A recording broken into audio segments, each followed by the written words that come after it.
Hi guys, welcome back. Today I'd like to read No Jumping on the Bed by Ted Arnold and read with permission from Scholastic.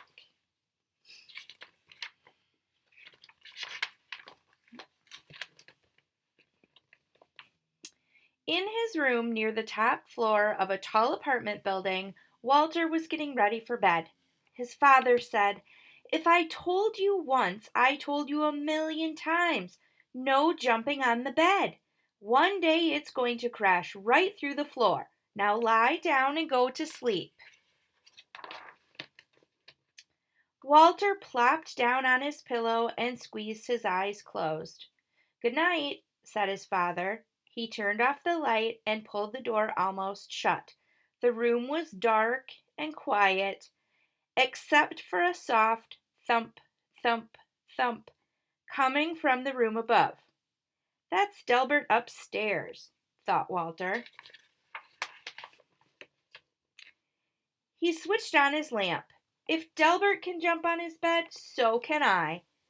Walter jumped higher and higher until his hair brushed the ceiling.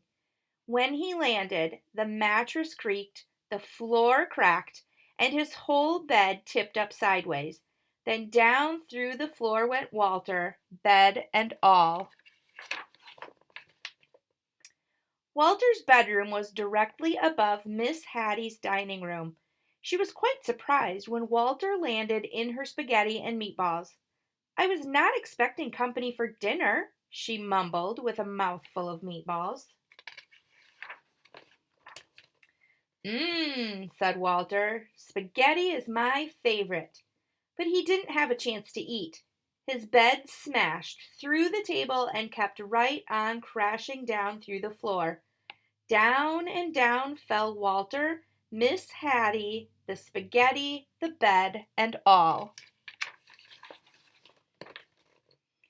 Mr. Matty didn't even notice a bed coming through his ceiling until a meatball bounced off his head. Miss Hattie landed in his lap and Walter splashed into his aquarium.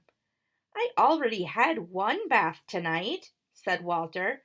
He wanted to watch the monsters on TV, but his bed crunched through the floor and took the TV with it. Down and down fell Walter, Miss Hattie, Mr. Matty, the TV, the spaghetti, the bed, and all. Walter's Aunt Batty had just moved in. She was still unpacking when Miss Hattie, Mr. Matty, and a dripping wet Walter tumbled through the ceiling right into a box with her stamp collection. Walter burst through the bottom of the box and down through the floor. Aunt Batty soon followed. Down and down fell Walter, Miss Hattie, Mr. Matty, Aunt Batty, the stamps, the TV, the spaghetti, the bed, and all. Patty and Natty had worked for days building a house of blocks. Afraid that Fatty Cat might knock it over, they shooed her out. Then the upstairs neighbors came through the ceiling. "Excuse us," said Walter. "We won't be staying long."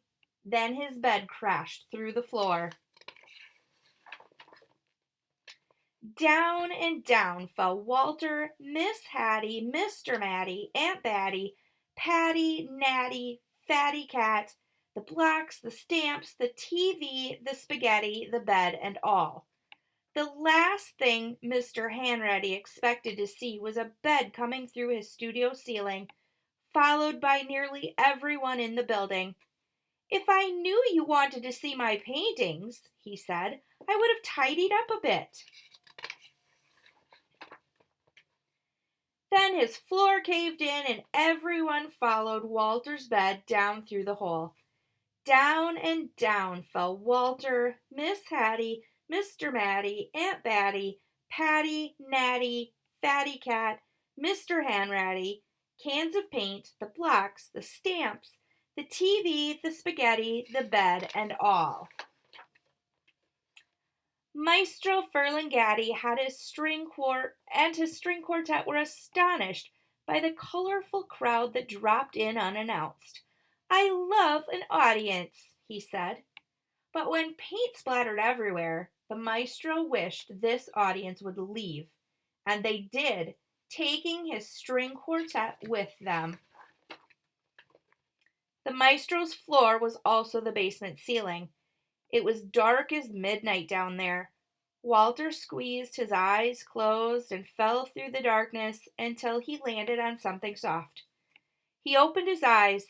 Everything was in its place, and outside the door his mother and father were talking quietly. Phew, no more jumping on the bed for me, said Walter as he lay back down to sleep. Suddenly he heard a creak, the ceiling cracked, and down came Delbert, bed and all. Down and down fell Delbert. The end.